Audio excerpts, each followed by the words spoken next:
Kota Tinggi merupakan salah sebuah daerah yang terdapat di negeri Johor Darul Takzim. Bandar Kota Tinggi terletak di laluan Sungai Johor. Jarak Kota Tinggi lebih kurang 42 km dari Bandaraya Johor Bahru. Kota Tinggi juga dikenali sebagai sebuah daerah bersejarah kerana Kesultanan Johor yang diasaskan oleh Sultan Mahmud Shah terletak di sini. Terdapat banyak makam bersejarah di sini, termasuk Makam Sultan Mahmud Mangkat di Julang, Makam Laksmana Bentan dan Makam Bendahara Tun Hawa. Jom kita saksikan.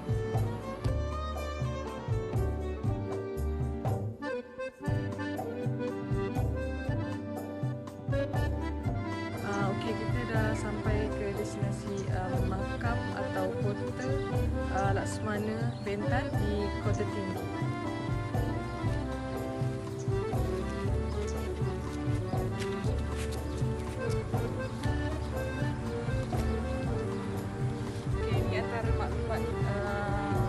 Makam Laksmana Bentan.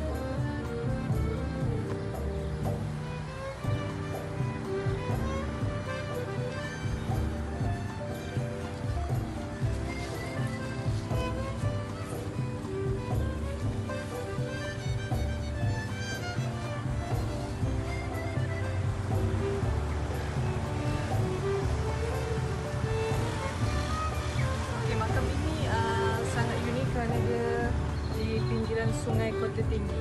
Sekarang, saya akan menerangkan tentang Makam Laksmana Bentan. Makam ini terletak di Kampung Kelantan dan berhampiran dengan tebing Sungai Kemang di daerah Kota Tinggi. Susunan batu bata besar-besar yang digunakan untuk membina tembok makam ini dipercayai adalah sebuah kota pertahanan pada zaman Kesultanan Melayu silam. Perjalanan ke makam ini hanya sejauh 2 km dari bandar Kota Tinggi. Dipercayai makam tersebut telah disemadikan Laksmana Bentan, iaitu pahlawan Melayu Johor, dan isterinya Dang Anum. Nama sebenar Laksmana Bentan ialah Megat Seri Rama. Beliau berasal dari Bentan Sumatera dan bertugas sebagai Panglima Angkatan Laut Sultan Mahmud Shah.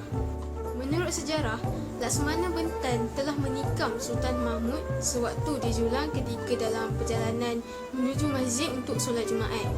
Ini disebabkan dendamnya terhadap tindakan Sultan Mahmud yang telah menjatuhkan hukuman bunuh ke atas isterinya iaitu Dang Anum hanya kerana seulas nangka.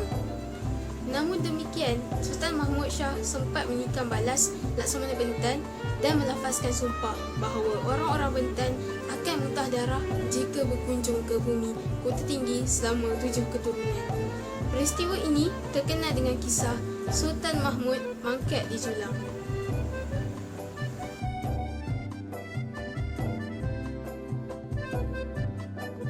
Ada di lokasi kedua, iaitu Makam Sultan Mahmud Mangkat di Julang di Kota Tinggi.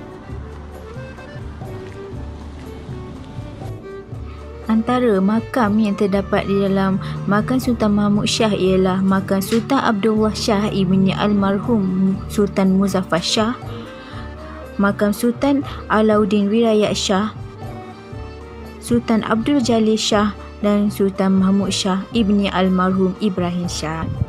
Sultan Mahmud Shah adalah keturunan Sultan Melaka yang ditabalkan sebagai Sultan ketika berusia 10 tahun.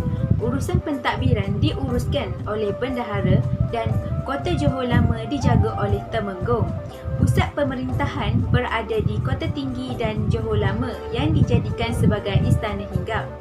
Sultan Mahmud Shah sering dikaitkan dengan kezaliman dan menimbulkan pergolakan di dalam negeri, seperti baginda menitahkan untuk menangkap dan membelah perut Dan Anum yang merupakan isteri Laksmana Bentan kerana memakan seulas nangka yang menjadi santapan tengah harinya. Pada tahun 1699, Sultan Mahmud Shah telah mangkat ketika berusia 24 tahun. Dipercayai ditikam oleh Laksmana Bentan pada hari Jumaat ketika berada di masjid untuk bersembahyang. Demikian makam Sultan Mahmud Mangkat di Julang ini pada tahun 2007. Kawasan ini ditengelami air dan bagi besar di Kota Tinggi. Tapi makam tersebut tidak ditengelami air.